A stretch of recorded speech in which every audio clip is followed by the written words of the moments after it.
Hello, everyone. It's Jay Bradley, and welcome back to Joy, Love, and Healing podcast. I'm excited that you're here and really excited to talk with a really dear friend of mine who has helped me immensely in so many ways.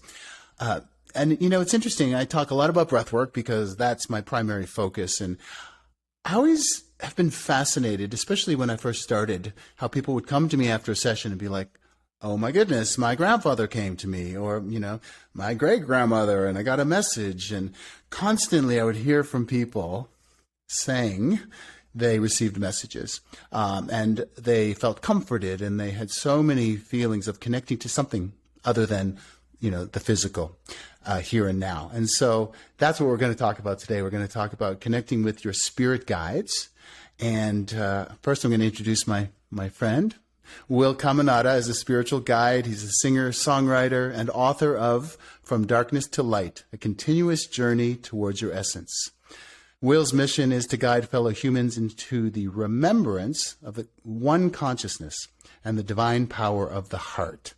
He offers guidance, healing, and support through the power of meditation, breathwork, music, and words. It's beautiful. Hello, my friend. Hi, Jay.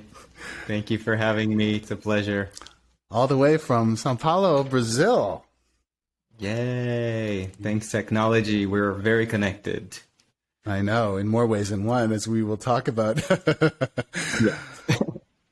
So tell us a little bit about your journey. You have so many gifts. You really are, in my mind, very tapped in to other energies. And how did this all start? Or, what was your first experience with, I guess we'll call spirit guides?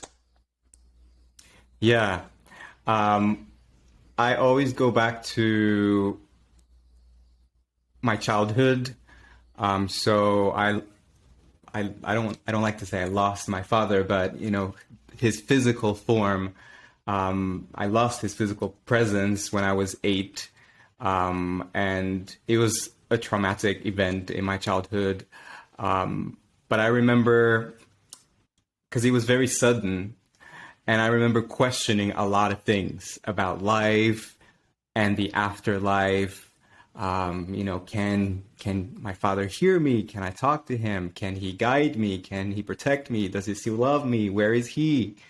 Right? And so I think very sometimes deep questions for an 8-year-old. I was always a sensitive kid, but I always say that this was the catalyst for my spiritual awakening, even though I didn't have that knowledge or the terminology, and I didn't have anybody around me to support me in that way and talk to me about these things, because the only thing that my family told me is that he's in heaven, right? And for me, that was kind of vague, right? It's like I looked up to the sky and I could only see stars or clouds.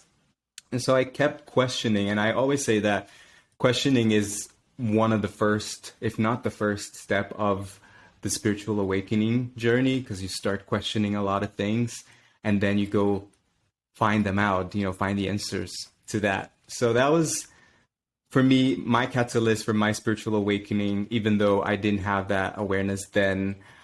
But because I think I had these questions inside of me, and I was a sensitive kid, and I was somehow open to connecting with the spiritual world, then my dad started showing up in my dreams.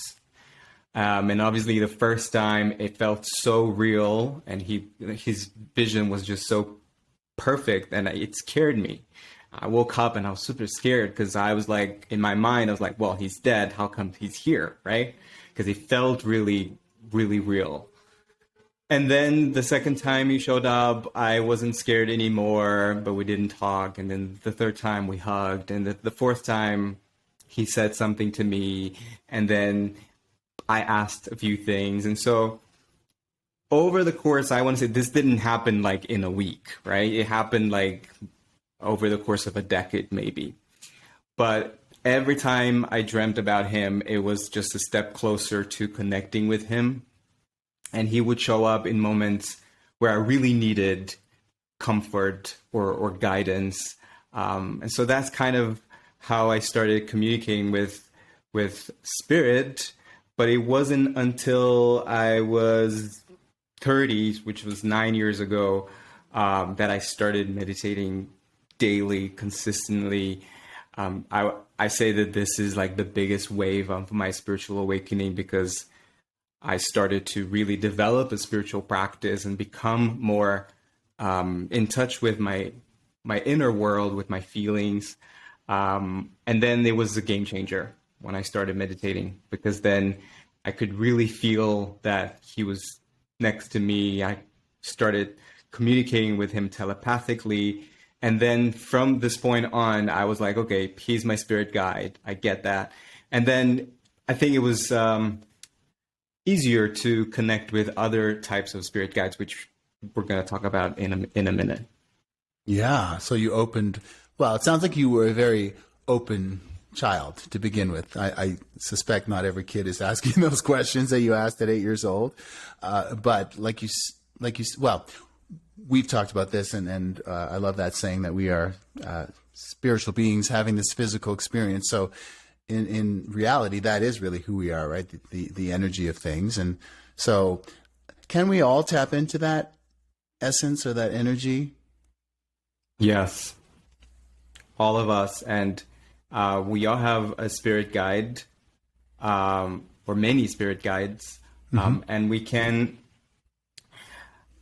I also say that we have a soul, and we have a higher self, and we have an inner guidance. So when I talk about inner guidance, I'm referring to connecting with our higher selves, because we have that in you. Like, a lot of people might have heard the saying, like, you have the answers within. That's what it means. It's like you have all of the answers within you when you connect with your own source of your soul, which is your higher self. And ultimately, that's what your spirit guides want for you to tap into your own guidance, into your inner guidance. But they are assisting us because we are all energetically connected. So my spirit guides are an extension of my higher self, the same way that I am an extension of you, because we all share that one consciousness. We are all one. That's at least what I believe. Yeah, no, I believe that too. And you mentioned dreams. So, I know for me, that's been a powerful way that people have come through. I guess because we're asleep and, we're able to open up more to that energy. What are some other ways that our guides can come to us? Yeah, they work in mysterious and fun ways. Yeah. Sometimes not the way we expect. Yeah.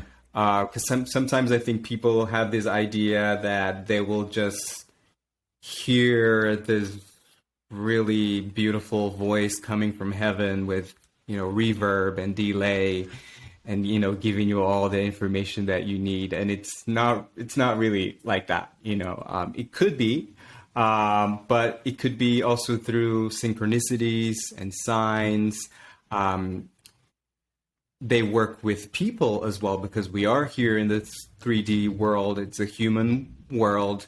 They might work with your spirit guides, and then you might have that gut feeling thinking, maybe Will needs my help. I'm going to call him, right? That's a way that spirit guides are working for you through your friends, through family, through a post that you read on Instagram, and suddenly it hits you in a different way, right? So there are many ways. I think the key is not to be attached to one thing, to one way, because it could be, yes, if you're working on having this telepathic communication through meditation, it could happen like this, but it could also happen in a vision, like with your inner vision, or even physical vision. So I guess the key is to remain open to receiving the signs and the messages in any way that will make sense for you.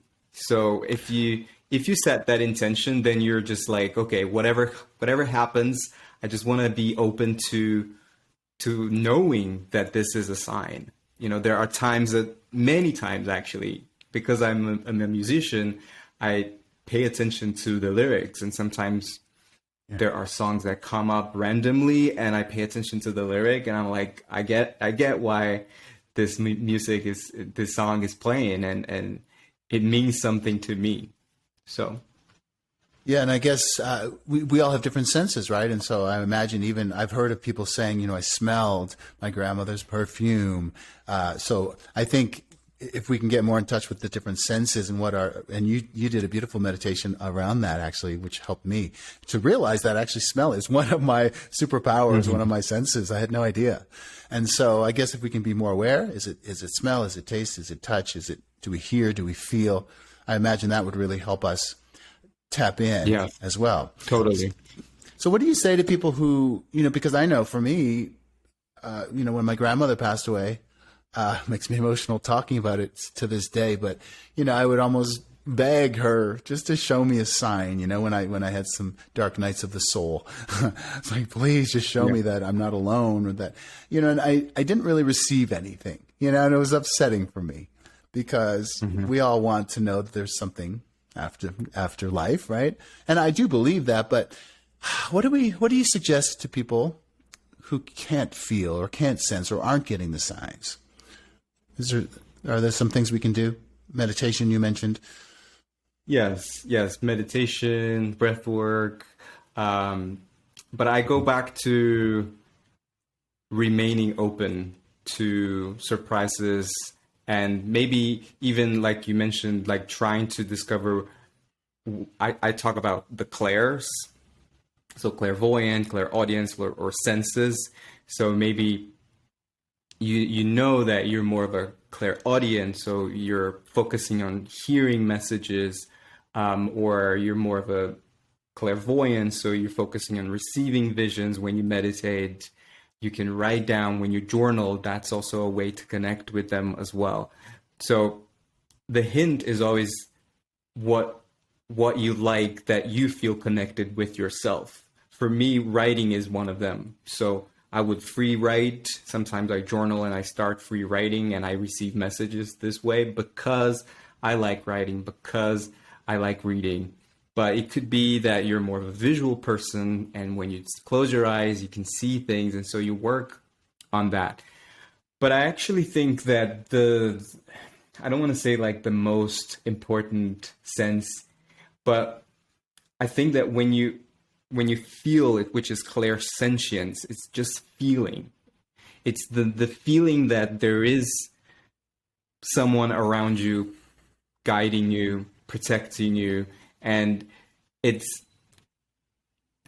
the difficult part of this one is you think there's nothing, because you don't see, you don't hear it, you're not receiving anything that's tangible, even though these things are not really tangible. But I guess the feeling is the one that's the strongest, because they work through feelings, they work through your emotions. So just keep practicing being in touch with your own feelings and understanding. I mean, I think the best way is when you have goosebumps. That's a feeling. That's, I get goosebumps a lot. Yeah. Ooh. So you get it. Sometimes you think that you don't get it, but you do. It's just that perhaps you're looking at something else, expecting a specific thing to come up, and they're always there. It's just like you're right. Tuning in the radio, the connection is there. You just have to tune into the right frequency. Well, you helped me. I mean, we've done breathwork together where you've guided me. And, I remember my great aunt showed up, Johanna, who you kept seeing more than once. And that surprised me because, we were never that close just because she lived in Denmark. But to know that, wow, I have more guides than I actually thought, which is really amazing. And then once I remember the smell lily of the valley coming through in one of our sessions, and that was my grandmother's favorite scent. So you're right. We do get the signs. Sometimes maybe they don't show up when we want them. I can get really demanding sometimes. Show me a sign now. I need I need a sign. Maybe that's the problem. Maybe. And also sometimes we think that the sign is going to be something huge. Yeah. But sometimes it's just that smell. I used to get really like simple words like trust or believe. And the ego in me was like, I'm annoyed, I want more. Yeah. But no, that's what I needed. They are usually, I feel for me, they're usually simple. And they're sort of the same message on and on, like you're guided, you're loved. They just want us to know that we are not alone. And because we've been so conditioned to live separate from our spirit, that we are now working on deprogramming that conditioning collectively, Yes. not just individually. And for thousands and thousands of years, this is embedded in our consciousness. We've been unplugged, if you will. And now we're like on that journey towards remembering that we are connected, and this world is beyond the physical. Yes, I love that. We have so much to talk about. I have questions for you around types of spirit guides. We've talked about loved ones who have passed on, which, I think a lot of people probably think about angels or, this sort of mystical type of guidance, but that doesn't necessarily resonate with me. So can you list some of the different guides that we might have? Yes. I talk about 6 types. But I want to preface this by saying it's based on my personal experience. It's not from a book. It's not set in stone. I interviewed this author and medium on my podcast. Her name is Yamil Yamunja. She has a book, and she talked about 7 types. Someone else on YouTube talked about 9 types. So it's really... For me, I always come from my personal experience. And so I talk about the ones that I've connected with, that I've worked with. And so the first one is deceased loved ones. And they can also be your pets, or like really, really close friends that are part of your soul tribe. Those friends that you feel like you have a profound soul connection. And I start with them because that was like my journey. I connected with my father first. Not all of your deceased loved ones will be your spirit guides, because sometimes they have their own journey to go through in the afterlife. And also sometimes you don't have that connection open with that specific person or soul. So for instance, you mentioned you didn't see your auntie for too long. Maybe she has a connection with me, and she's working with your grandma, but I may not have a connection with your grandma. It's just, they work together, if you will. And they find those channel opens, and they can work through us and through these channels. So this is the first one, and they usually help us deal with grief, next steps after their passing. I feel like because we've known them in this physical form, in this incarnation, they feel working with them, connecting with them feels a little safe. Yeah. It's like we don't feel scared of connecting with them, because we just have that connection here. Mm-hmm. So that's one. And then we have ancestors, and the ancestors can be your grandma, your grandparents, your great grandparents, but also your ancestors, as in, if you're a Black person, you can be the ancestor of that race. And they usually help us. So first, they help with healing. Sometimes we carry things from ancestral wounds. You know about that. And so they help us heal those parts. So we have deceased loved ones, ancestors, angels. And then angels is like a whole other topic. There are people that only talk about angels because there are many things to learn about them. But essentially, like, we have a guardian angel that is with us for this lifetime, and they protect us. They guide us. And then we have the archangels, Archangel Michael, Raphael, Gabriel. They are, for me personally, they're not necessarily the Christian version of the angels, the human forms with wings. They're, for me, light beings of higher frequency, and they can lower their frequency to help us. And they have this hierarchy of angels or archangels and guardian angels, but they are all working together for us. And then we have the ascended masters as well, and the top two that I think is Jesus and Buddha. So they are beings that have incarnated here on earth. They reached enlightenment. They came here to bring a message that we can also ascend, that we have that light, that we are love, that we are God.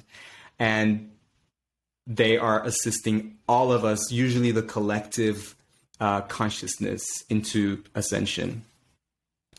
So deceased loved ones, ancestors, angels, ascended masters, then spirit animals.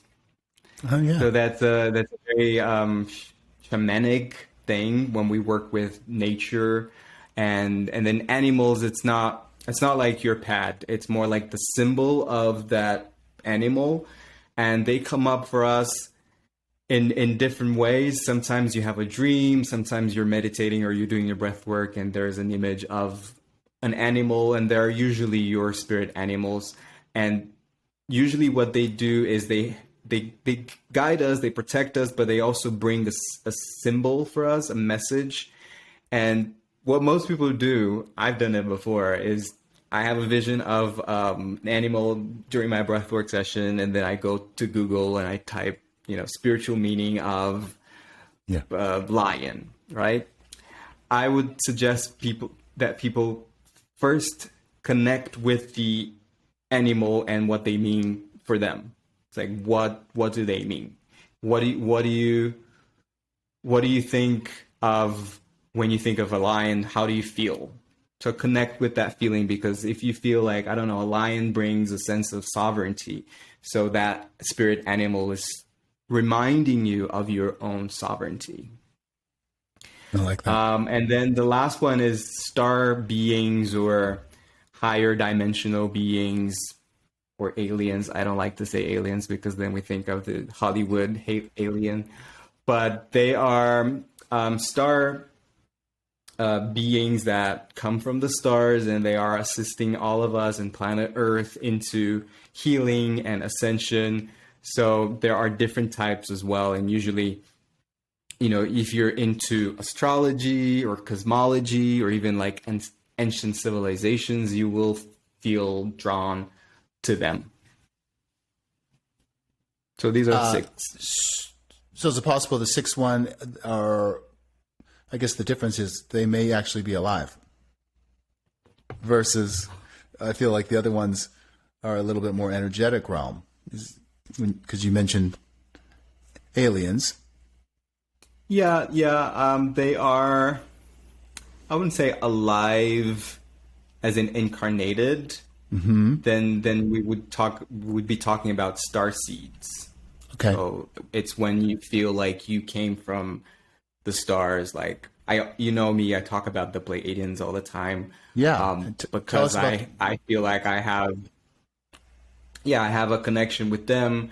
And I feel like I'm a Pleiadian starseed, meaning there is a counterpart version of me that came from there, that's probably living there. Yeah. It's a little take me back. I don't want to go into that because it can be confusing, but it's like, when I say in the beginning, when I said that they want us to connect with our higher selves, it's because there is your higher self, and then there are like ramifications of your higher self. So a version of you in parallel lives, past, future, and different dimensions as well. But there are versions of you. So versions of your higher self is like the trunk of the tree, and then you have the branches, and you right now here in this day in this time and space, in this 3D world, you're like a little leaf. But the other leaves and the other branches are also you, coming from a bigger branch, coming from a bigger trunk. So the trunk is your higher self, and you have all these parallel versions of you. So I hope that makes sense. I just don't want to make it more confusing. No, it's interesting. And I think it's just important that people ask the questions, you know, and like whatever it takes for people to feel safe and secure in this life and guided. And, you know, I think all of this is so helpful. Do you have any books for people who are listening? You know, we have meditation, we have breath work, we have maybe hiring a healer or somebody to help them connect. But any particular maybe books that come to mind that might be a nice intro for some of this for people? Yes, I think the woman that I mentioned, her book is called I think it's the 7 Types of Spirit Guides. And the seventh one that she mentions, I think most of them are the same, but there's one that she mentions that I didn't mention because I've never really, that I know of, I've never really connected with them, which is inner and interdimensional beings, and like fairies and gnomes and mermaids. They are also spirit guides, but I don't think I've ever... Yeah, I believe in them, and I might have connected with them, but not to the point that I can talk about them much. You can even say these are like bonus types. You can even say plants could also be a kind of spirit guide. So there are a lot of people that have this connection with plants and trees, and even when you think of ayahuasca or San Pedro, you know, these plant medicines. Essentially, when you drink ayahuasca, you're actually just accessing the spirit of Mother Ayahuasca. But going back to the books, I think, her book is a good intro for the different types because you can learn more about them and learn how to connect with each of them. For me, the book that I always talk about is one called The Bringers of the Dawn, Teachings from the Pleiadians. But it's a channeled material. There's this author and channeler called Barbara Marciniak, and she started channeling the Pleiadians. I think it was like late 80s, and then she started writing books.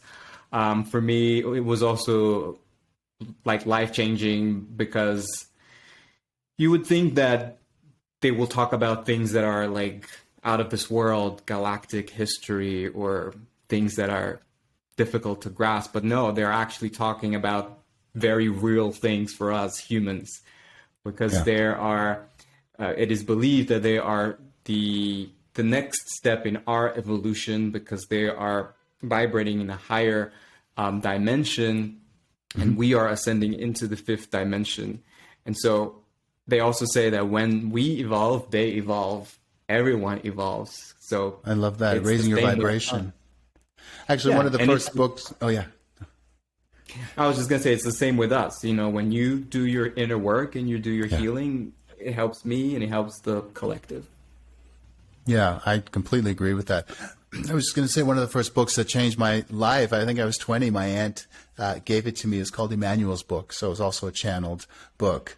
We have Abraham Hicks, of course, which a lot of people know about, which is also channeled. So, and it's all just guidance to help us raise our vibration and really to have more joy and abundance and all the things we want in this life, right? That's kind of the key, is we are here and we just want to not feel so alone and not feel so isolated and live a good life and, like, you know, totally. Like, and this is like a really, really, really good point, because they're, what they want for us is to live this experience. You know, they want us to have fully, and they're guiding us. And there's one thing that I also want to say that could be maybe a myth or something that people, they might want to communicate or connect with their spirit guides because they still think that they need some external guidance, even though when you connect with them, it's a very internal process. Yeah. But they never really tell me what to do, and they will not tell you what to do. Like, this is what you got to do. They're not going to be bossy. They're not going to, I say they give nudges. They give like nudges of wisdom. They say, they always tell me like, we ask you to consider, we encourage you to think this way. And they might even say this could be a good path, but ultimately it's up to me to decide what I'm going to do and tap into my inner guidance and take the next step, because I can have the guidance and the connection, but I still have to make the decision. I still have to take the action here. Yeah, I love that. I love that.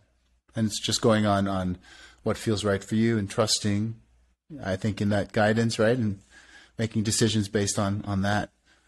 Oh, so much to talk about.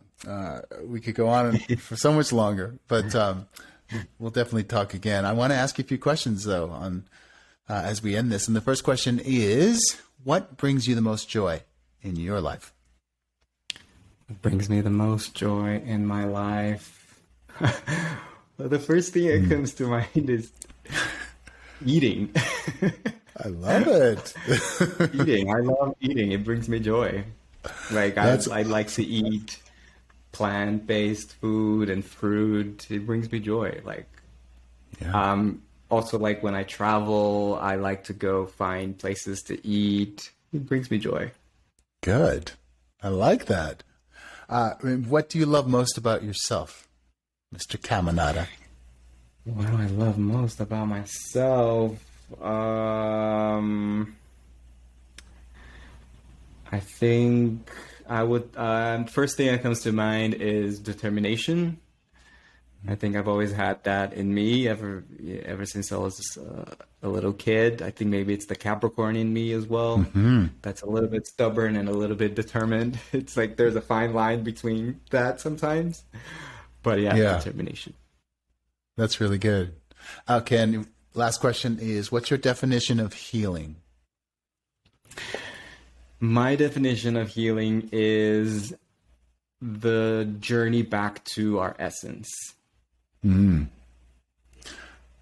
Yeah. Very, very good. So it doesn't feel heavy. I know sometimes when we talk about healing, some people might feel like, it's work, or it's like endless inner work. And I get it, because there have been times in the past that I felt this way, but today I just feel like whenever I heal, whenever I'm feeling things, whenever I do a breathwork session and I cry and whatever happens in that session, I'm just like, yep, I'm one step closer to my essence of light. Yes, I love that. You have so many great offerings for people on ways to help them. Can you share how people can find you? Yeah, I actually wanted to share my podcast, and just wanted to say that I have a weekly podcast, and I talk about spirit guides and the Pleiadians and a lot of things around healing and awakening and the expansion of consciousness. So it's out there on YouTube and Spotify, Apple Podcast, any platform that people use for podcasts. Is just my name. It's the Will CAMINADA podcast. And yeah, I'm very active, as you know, on Instagram and YouTube, and on Insight Timer as well. You may find guided meditations. I think the best thing is just to go to my website, is Will CAMINADA, CAMINADA.com, and you'll find all the links there. That's beautiful. Thank you so much for taking the time. I always love our time together. Really appreciate you, my friend. Thank you. This was really fun. Thanks. And thanks, everyone, for listening. Stay tuned for the next podcast. We're going to have Celeste McMillian on, and we're going to talk about the heart-opening effects of cacao. And that's going to be awesome.